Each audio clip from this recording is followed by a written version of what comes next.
What is Next.js and should you use it instead of plain old React? The short answer is definitely yes. And if you want to know more, I give you 10 reasons why Next.js 13 is the best React framework for your next project. And the best thing here is, if you know React already, you can start using Next.js right away.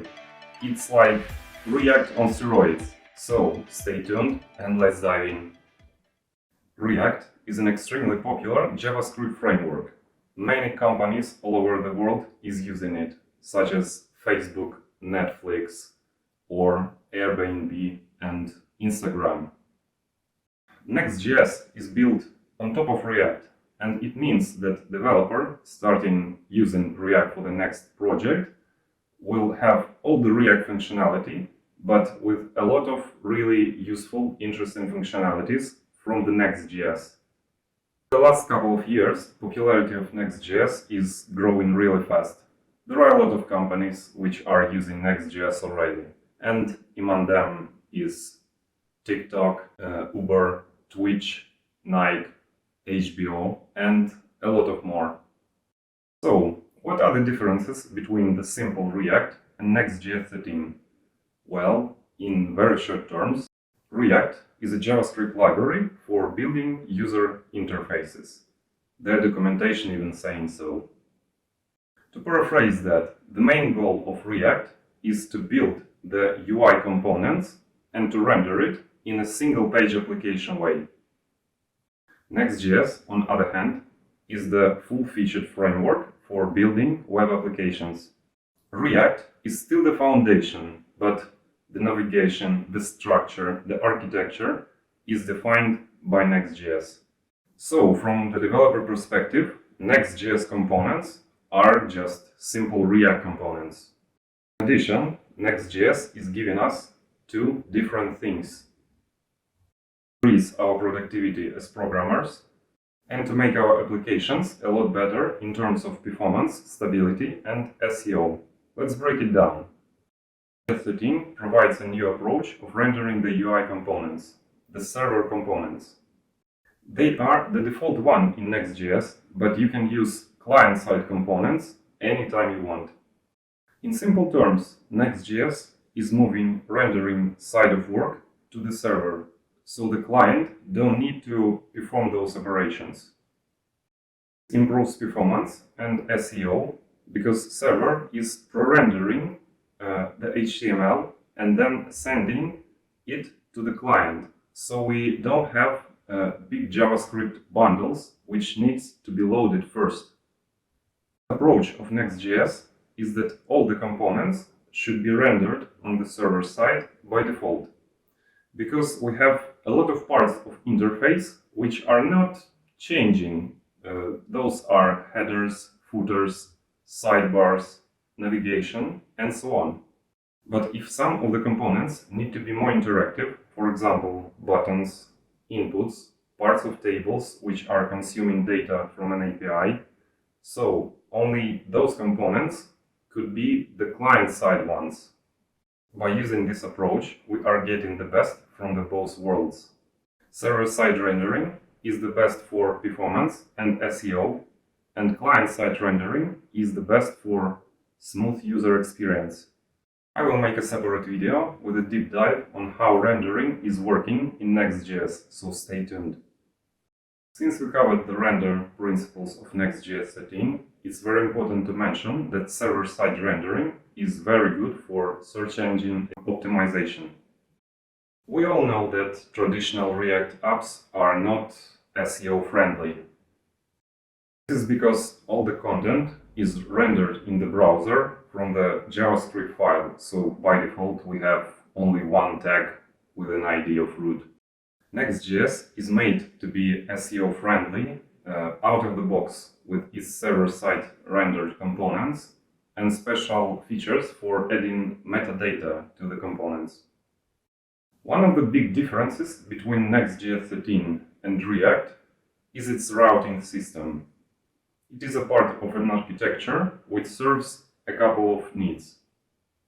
With Next.js 13, we don't need to worry on how organized our code base structure. Next.js is doing this for us, and this is good. We can make nested routes by just creating files and folders. Create shared layouts which are repeatable for every page, for example, footer, header, and sidebar. Create dynamic routes based on anything we want, for example, on some IDs coming from backend. Routing in Next.js is really big topic, so I will make a separate video on that. The routing system in Next.js 13 is the functionality for creating an APIs. This, among other features, is making Next.js 13 a full-stack framework. The syntax and functionality of creating APIs in Next.js 13 is very similar to Express library for Node. All we have to do is to create a TypeScript files with handler functions inside the API folder, and Next.js will treat them as API routes, not pages. Another huge difference and benefit of Next.js 13 is its data fetching functionalities. Let's cover them. In most cases, we fetch data inside server components. In this scenario, we have direct access to the databases, and all the Node.js functionality. We can also make multiple data fetches on the server side, and only when all of them will be finished, we can return the resulting HTML to the client.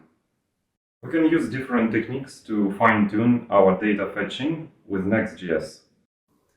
Those are fetching data in parallel, so if we have several requests, they can start fetching data at the same time.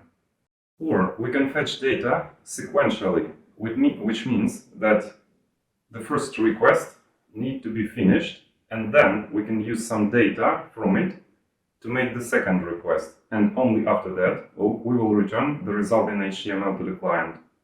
Next.js also have a built-in support for caching data, so we don't need to use some third-party libraries like React Query in case of plain old React.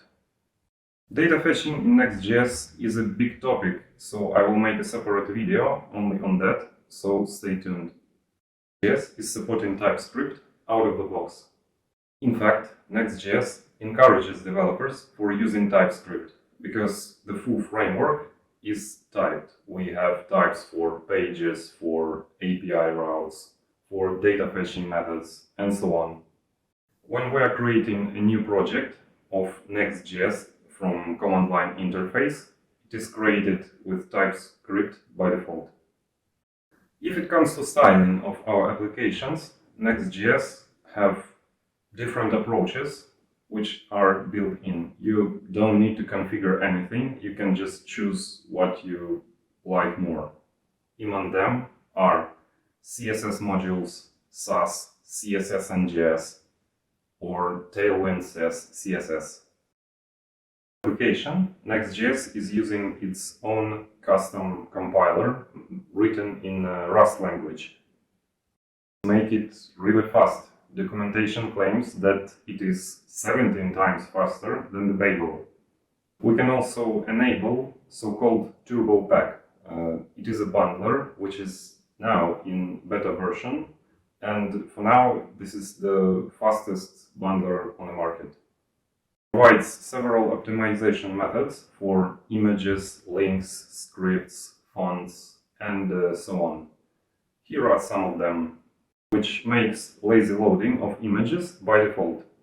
It is also resizing images for smaller viewports. Link component prefetches pages in the background, so switching between the routes is smoother.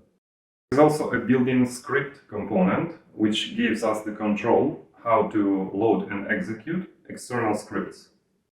Wow, that's a lot of information. I hope you had fun learning about Next.js 13 as much as I am. It has several components, which makes your web application faster. The routing system, which makes your code and navigation clearer and cleaner. A compiler and bundler, which makes your development experience quicker and easier. And many optimization features, which makes your web application just better for user. Next.js is recommended by the creators of React themselves, so you know that this framework is reliable and up-to-date. If you want to learn more about Next.js 13, check out my upcoming videos. And if you love this video, give me a big thumb up, subscribe to my channel, hit the bell icon to get the notifications. And thanks for watching, and see you in the next one.